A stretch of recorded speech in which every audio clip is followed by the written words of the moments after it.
Nous sommes avec Siska, sois la bienvenue Siska. Bonsoir. Bonsoir. Tu as joué sur la scène du Chapéro. Ouais. Comment est-ce que ça s'est passé la vibe?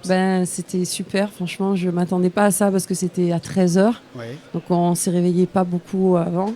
Et on s'est réveillés tous ensemble avec le public. Il faisait chaud, mais franchement, je pensais pas qu'il allait y avoir direct des gens dedans. Et non, c'était super, vraiment un bon son, c'est éclaté, quoi. C'était rempli? C'était rempli, peut-être pas. Ouais. Mais il y avait quand même du monde, franchement, à Ouais. 13h, premier jour de festival, et Campeurs, je sais pas s'ils étaient arrivés la veille ou quoi. Il y a eu du show la veille. Hein. Ouais, j'ai l'impression qu'il y avait des Oui. visages bien fracas devant moi. Il y a eu du son de système, il y a eu vraiment beaucoup de choses. Et ouais, non, mais c'était vachement, la vibe, c'était super. Ouais. T'étais avec full band? Full band, ouais. Le son était bon? Le son était super, l'équipe technique au top, bonne balance, franchement, rien à dire. Quoi. C'est pour ça que tout s'est bien passé. Hein. Ouais, c'est ça, on était à l'aise et c'était cool. Quand le son est bien réglé, ça permet d'être plus naturel, d'être... Voilà. Ouais, en plus, moi je suis vraiment une acharnée du son. Ah ouais. Et donc on tourne avec notre sono. Ouais.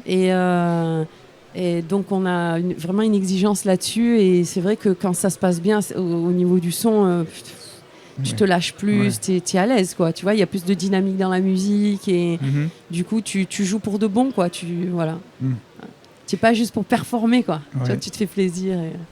Yes. Tu es arrivé toute émue du concert que tu viens de voir. Ah non, mais Burning Spear, la dernière fois que je l'ai vu, c'est il y a très longtemps. J'étais ado et on est resté ce soir pour le voir, quoi, parce que demain on repart sur Marseille et on a joué à 13h, on aurait pu rentrer de suite et il y en a qui jouent demain et c'est pas grave. C'était hyper émouvant, ouais. Mais le gars, il a 80 ans et il est là, il a la voix et ça fait très familial derrière lui. Il y a un peu tous les âges. Son guitariste était super jeune et par contre, ses cuivres étaient, tu vois, c'est la même génération et ils sont ensemble et c'est vraiment le message là, il est génial, quoi. Et la musique, évidemment, c'est vraiment inspirant. C'est quelque chose qui, c'est quelqu'un qui t'a inspiré, donc. Moi j'aime le roots, hein. Donc évidemment Burning Spear et puis mais aussi j'aime bien en roots, j'aime bien la scène aussi anglaise de ces années-là, tu vois, Steel Pulse et tout. C'est moins connu, je crois, en France. Hein. Ouais, peut-être que Steel Pulse a moins d'impact sur le public français que peut avoir Burning Spear. Je pense que j'appuie dans ton sens. Je sais pas, en fait. Mais tant que la vibe est là pour toi, de toute façon, c'est ça. Hein. Il faut prendre et puis mais grave. kiffer, quoi. Ouais. Non, mais là, je pense que c'est bien aussi pour tous ces jeunes là qui sont là d'écouter vraiment de la culture reggae connectée à sa racine spirituelle et c'est assez rare, en fait. À toutes les éditions, en fait, c'est comme ça. D'accord. C'est la première fois que tu viens ici? Oui. À toutes les éditions, il y a des Elders. Ah ouais, mais c'est trop bien. Voilà. Franchement, c'est assez important pour le festival. Mais oui, mais grave. C'est un festival qui aime vraiment le reggae. Mais c'est ça, c'est ce que je vois. Ah ouais. C'est bien. Et le festival, tu l'avais partiellement connu, puisqu'il y a quelques semaines, tu avais joué avec la formule le festival va à la rencontre de ses festivaliers. Si. C'était, rappelle-nous la date, où est-ce qu'elle s'était je sais plus. Moi non plus, c'est pas mince, je me suis mince. Ok, très bien. Ça s'était très bien passé, j'imagine. Mais grave, c'était bien. Et puis déjà, l'an dernier, on avait joué à Paris. Ah putain, en plus il y a JC là qui est le programmateur de cette salle et c'était le No Logo aussi qui faisait sa programmation avec Strictly Women in Reggae Music. Et donc à chaque fois c'est des plateaux où il y a une super ambiance, quoi. Et on est toutes ensemble et donc du coup le No Logo, ça fait longtemps que j'en entends parler, mais je suis jamais venue et jouer, voilà, c'est la première fois que je viens que je joue, c'est top. Ça permet de faire le déplacement. C'est ça, et d'en profiter vraiment. Le baptême s'est très bien passé. Je reviens par rapport à tes amours. On parlait là justement de Burning Spear, mais dans tes collaborations récentes, tu as eu l'occasion de travailler avec Prince Fatty. Oui. C'est pas rien, ça, ah non, pour une pas Française. Rien. Est-ce que tu peux nous en parler? Eh ben, en fait, Prince Fatty me connaissait déjà, parce qu'avant j'avais un groupe qui s'appelait Watchaklan. Mais il sentait cette culture bass culture. Et à l'époque, il avait produit le premier album d'Holly Cook. Et je me suis dit, putain, si un jour je sors un album reggae, j'aimerais trop que ce soit lui, quoi. Et voilà, et j'ai pris contact sur les réseaux avec lui. Et je lui ai envoyé mes prods. Et il m'a dit, il m'a fait un premier envoi. On a fait des allers-retours jusqu'à ce que j'aille à Londres. Et j'ai rencontré Earl 16, Horseman. C'est tout le même crew en fait. Ils sont tous dans le même quartier à Lewisham. Et c'est soit ça passe, soit ça casse avec Prince Fatty, quoi. C'est un mec hyper intègre. Il fait lui-même ses reverbs. Tout est analogique. c'est une super expérience, quoi. C'est le rêve de tous les chanteurs puristes. Je sais pas si je suis puriste, mais c'est vraiment, il est vraiment au service des voix. C'est vrai, il aime beaucoup les voix. D'ailleurs, il a travaillé avec des super chanteuses, quoi. Bon, Holly Cook. Après, il y a Shanice récemment, une autre très bonne chanteuse qui est moins connue. Ouais. Mais voilà. Qu'est-ce que tu as appris ?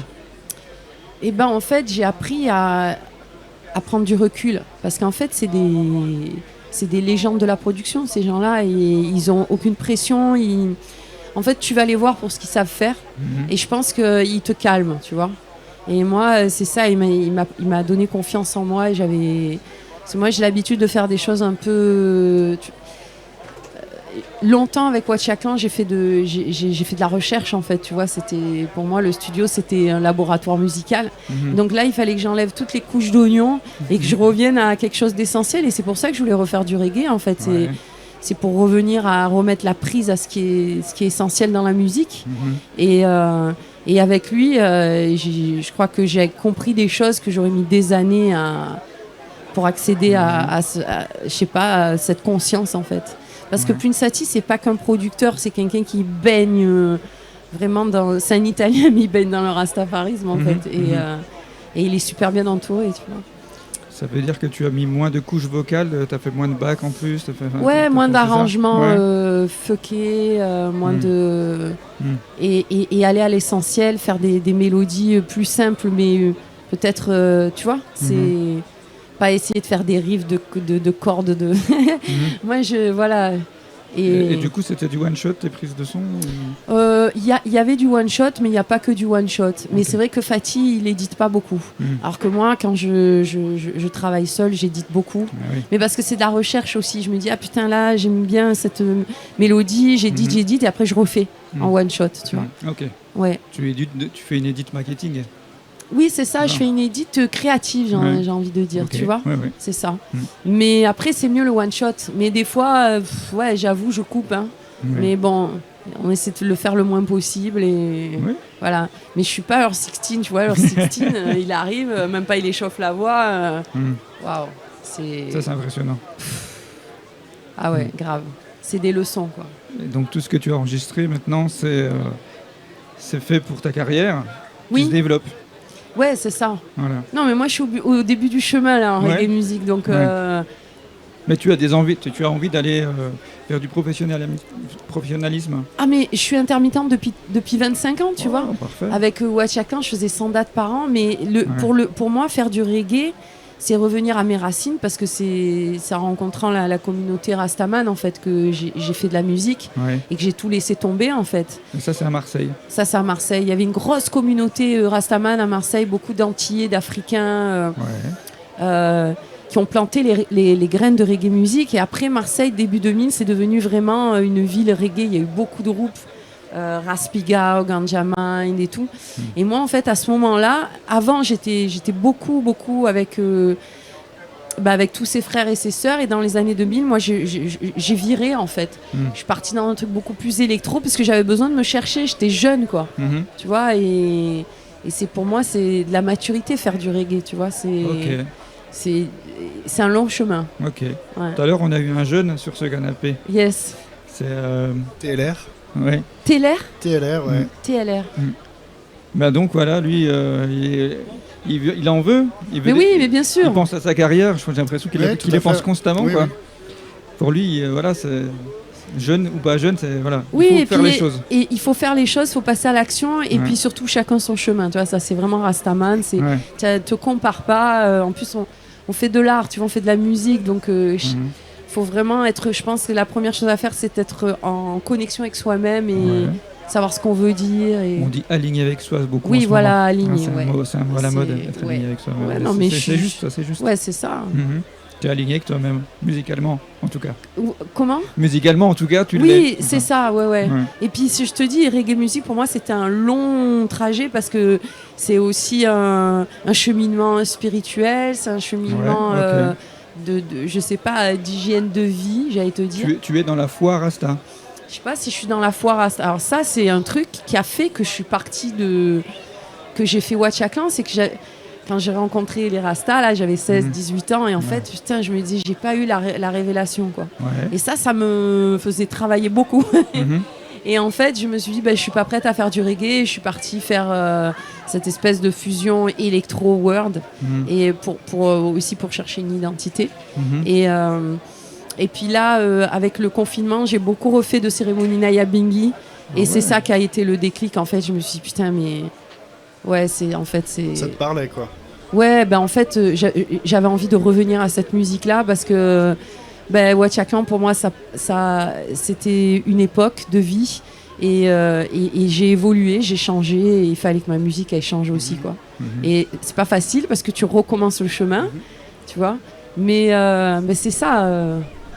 Il faut être en adéquation, hein, sinon. Oui. Puis surtout, j'allais revenir surtout dans reggae music parce que c'est une musique simple mais culture, quoi. Et si tu n'es pas sincère, ça s'entend. Ça sonne faux. Et puis et c'est simple, tu vois, voilà. C'est ça. C'est ça. C'est des fois difficile de faire simple. Pour faire quelque chose de réussi à notre sens, mais alors que c'est l'essence même, quoi, finalement. Mais oui, et c'est pour ça que c'est bien d'aller travailler avec des gens comme Prince Fatty, tu vois. Parce que moi, j'ai l'habitude de tout faire moi-même avec mon crew. Et là, de m'enlever ce poids de la production, ça m'a permis de me concentrer sur des choses plus essentielles. Voilà. Et tu es donc arrivé avec l'album Holding the Vibe. Holding the Vibe. Ouais. Tu peux nous en parler, justement, du processus de création de cet album ?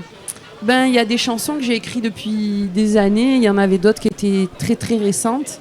Et en fait, ça a commencé, j'ai envoyé des prods à différents producteurs, voir comment ça allait réagir, en fait.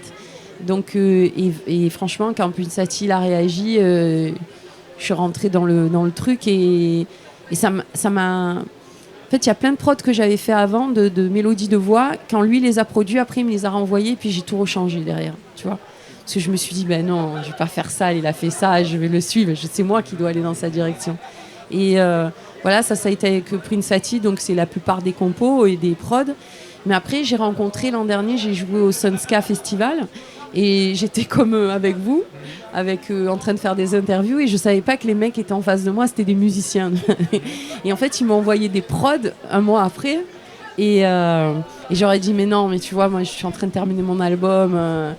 Et j'ai écouté et putain, j'ai halluciné, tout analogique aussi, vraiment le son des années 70, quoi. Et j'ai fait des compos avec Carrigan en one shot comme ça, en 2-2, parce que c'était tellement bien que quand on t'envoie d'un truc qui est déjà abouti et qui est bon, tu n'as plus qu'à poser la voix, c'est une chance. Donc quoi. ça fait partie de l'album. Ça fait partie de l'album, ouais. Voilà. C'est chouette, ça. Oui. Ouais. Tu as aussi des clips qui sont faits. Ouais, j'ai aussi des clips. C'est un budget, c'est aussi un truc. C'est un univers, et moi j'aime bien parce que ça me permet d'ouvrir un peu mon univers musical et artistique. C'est un aboutissement aussi, le visuel. Et là, pareil, je suis tombée sur des gens. Bon, nous, on n'a pas trop de budget, on a une petite prod. Mais on tombe sur des gars...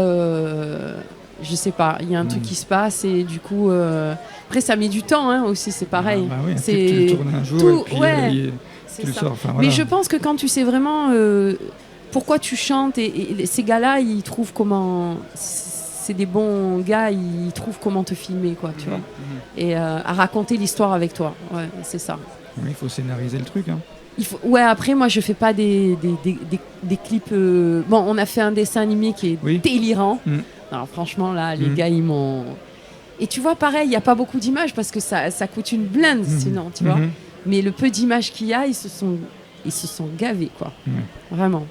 Alors, les choses s'alignent bien. Oui. Tu vois. Oui. Et c'est la première fois aussi que je fais un album qui est reconnu par des médias un peu officiels. Et jusque-là, je dis, je m'en fous. Mais ça fait du bien quand même. Exactement, oui, il faut l'avouer. Ouais. Oui. Donc voilà, le fait qu'il y a eu des retours de FIP, de Nova, pour une fois on est dans des playlists, on est sélection, tu vois. Et ça m'a donné de la force, quoi. Ouais. Félicitations. Merci. Oui. Alors, là, évidemment, c'est encore un peu tôt, parce que l'album est sorti en avril. Ouais. Mais est-ce que tu réfléchis déjà à des choses pour la suite ? Est-ce qu'on t'a déjà envoyé des choses sur lesquelles... Ouais, y a Carrigan, là, avec qui m'a envoyé déjà des choses. Fatih, je vais pas le laisser tranquille, mais moi, je mets du temps.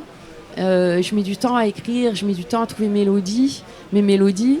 Et en tournée, tu y arrives un peu, mais j'ai toujours une phase où je me déglingue en studio toute seule. Okay. Et il va falloir que j'ai le temps de faire cette phase-là. Je suis maman aussi et tout. Ouais. Donc, il faut réussir à concilier un peu toutes les choses. Quand tu dis que tu te déglingues toute seule, c'est-à-dire que tu as un home studio chez toi et que tu travailles à la maison ? Ouais, mais aujourd'hui, il n'y a besoin de rien. Ouais. Une carte son, un ordinateur, un bon micro. Et après, j'ai comme une liste de plein de beats différents. Puis alors, en plus, j'ai rencontré Horseman, il m'en a filé plein. Tu vois, en plus, c'est Horseman qui joue, quoi. Donc...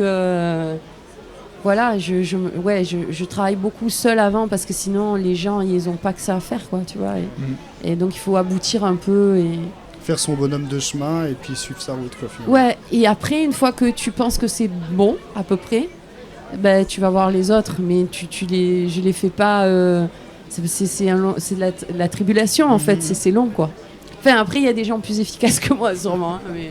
Est-ce que ça t'arrive de faire tourner un rythme et d'essayer des chansons à toi? Je te vois arriver.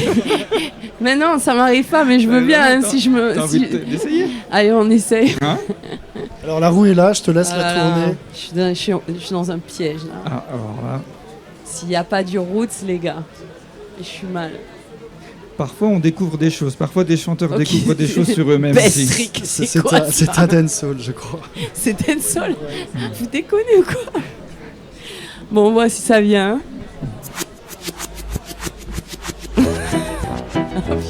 Ah, il y a un skank au moins.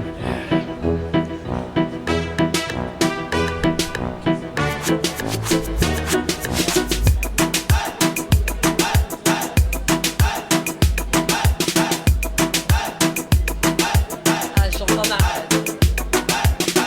Al-Ahmania, يرخلوا وطنا بأراضي مسخايم كل دي فخينيتي في خور كل دي سخيخيتي في صار عالشطاب دي اللي شنا بارا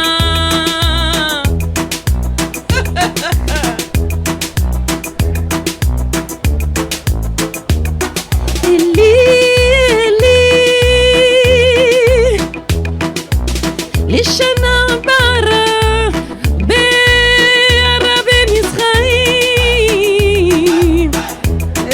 c'est ça que ça m'a inspiré, tu vois, l'oriental. Allez. Merci, bravo, c'était très bien. Ah oui. C'est des lyrics que tu as l'habitude de chanter, c'est Bon, j'ai fait quelques sound systems, ouais. Mais en fait là, moi je suis vachement connectée sur la musique orientale, la musique balkan, parce que mon père était bien barré dans la musique orientale et ma mère elle est d'Europe de l'Est. Ouais. Et avec Watchaklan j'ai écumé ça beaucoup. Et là franchement c'était ça que j'entendais direct. J'aurais pu faire autre chose, mais là de suite recommençons. C'est un espèce d'oriental balkan, tu vois. Tu veux? Non, je veux pas te forcer la main. Si toi tu as envie, c'est possible. Ah ouais, elle recommence. Hein. Madame est joueuse. Bestrix. Contagious. Non, c'est Selection. Ouais, mais on l'a déjà joué tout à l'heure, on va dire que c'est Contagious. Mais après, je peux faire pull-up et on fait pas. Hein. Exactement. Ouais, exactement.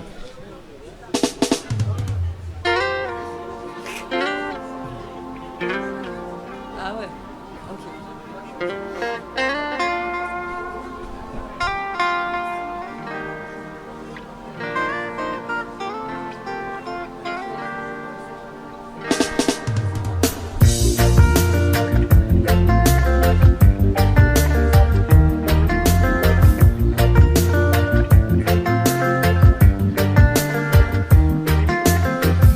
Rise up, time's up, I got my people on the wise up. Breaking chains, making plans out of frame, do it man. Rise up, time's up, I got my people on the wise up. Breaking chains, making plan out of frame, do it man. Feel the pain, feel the strain and rise up. I got my people on the wise up. Feeling high, feeling so high, breaking chains, making plans out of frame, do it man. Feel the pain, feel the strain and rise up, time's up. I got my people on the wise up. I got my people on the wise up. I got my people on the wise up. I got my people, I got my people, I got my people on the wise up. Pull out that one, man. Merci Siska, merci beaucoup. Et il y a un super son de voix là. Ouais. C'est cool. Ouais. Bah, merci. Tu veux dire dans le micro, tout va bien? Ouais. On a pris notre temps pour régler. Le confort de nos invités est très important pour nous.